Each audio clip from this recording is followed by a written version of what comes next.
The body of the SLR, and I mean all of it, is made from carbon fibre, which is 3 times more expensive than steel. That's the downside. The upside is that it's very, very strong and very, very light. So, let's see what effect the extra muscles and the low weight have in a half-mile drag race.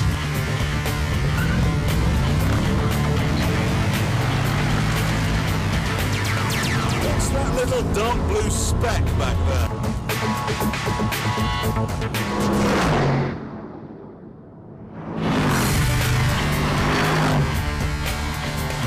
Now the SL is a quick car in the same way that I'm good with a tin of beans. But this is Gordon Ramsay. This is the full 626 brake horsepower Morel Mushroom. This does 0 to 60 in a pulverizing 3.8 seconds. Top speed, 208. Welcome everyone to the fastest automatic car in the world. And actually, the way it gathers speed is nothing compared to the way it loses it. I'm going to do a simple test. Those cones are 240 feet away from this line and these cones here. Now, that's how long the highway code says it should take to pull up from 60 miles an hour. But I'm not going to be doing 60 miles an hour as I cross this line. I'm going to be doing double that, 120.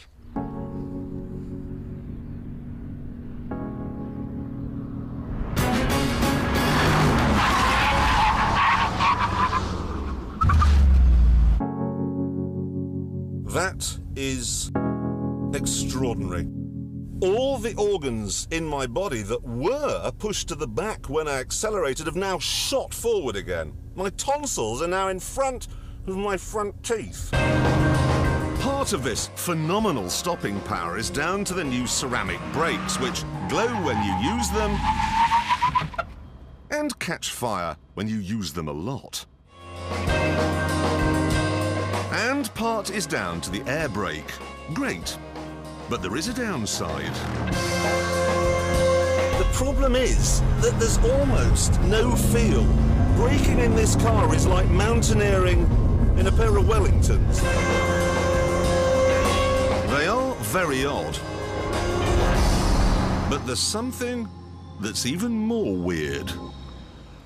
Why, if they've gone to all the trouble of making this car so light, have they filled the innards up with a big heavy automatic gearbox and air conditioning and cruise control and leather and look at all this stuff. It's all lifted straight off the SL. Surely that's like making an exquisite souffle and then garnishing it with a slab of lard. So, what is this car? A luxury Mercedes or a McLaren racer? Well, let's get it on our circuit. See what's what.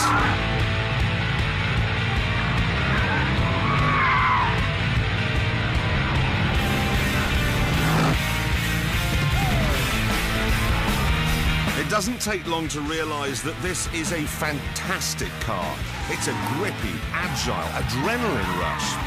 I can't help thinking that it's actually better than McLaren's current race car.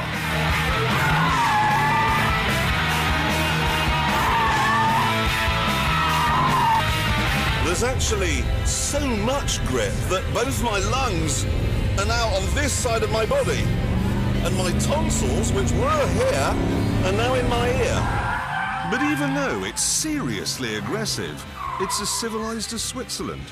And no harder to handle than a vacuum cleaner. I actually prefer it to the old F1 supercar. It's less daft, less expensive, less terrifying. And the performance is more accessible because it's more controllable for more of the time. Let me put it this way. This is a supercar. A bowl of prawns and avocado and cress. Delicious and tasty, but a bit hard to handle. Now, what Mercedes have done is taken those same supercar ingredients, but wrapped them up in 2 pieces of bread. See what I mean? In essence, then, this is a prawn and avocado sandwich. Supercar innards with supermarket convenience. It's brilliant, and I'm not at all surprised it costs 3 times more than an SL55.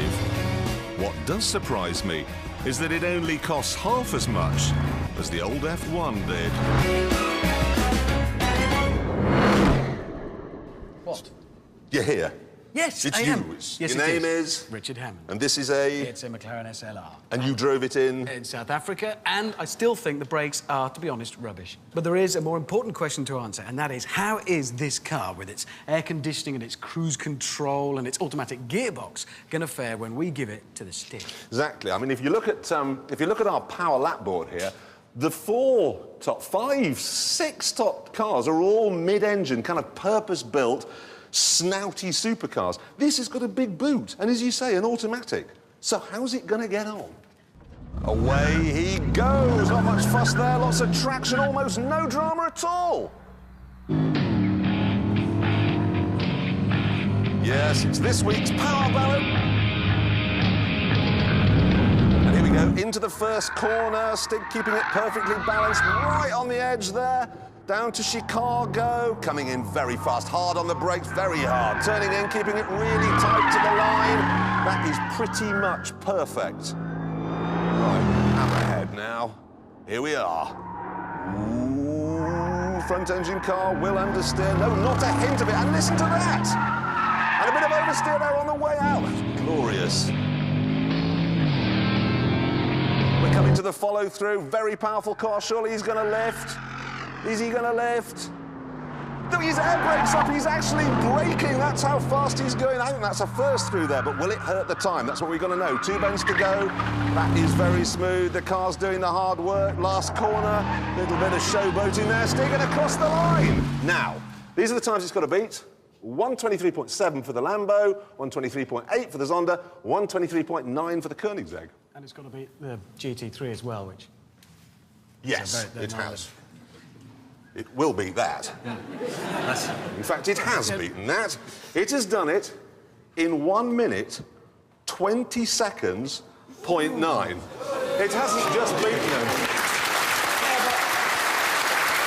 That is the fastest lap ever round our track. I mean, this is wet. This is a wet... The 911 G... Clearly, a 911 obviously is a faster car.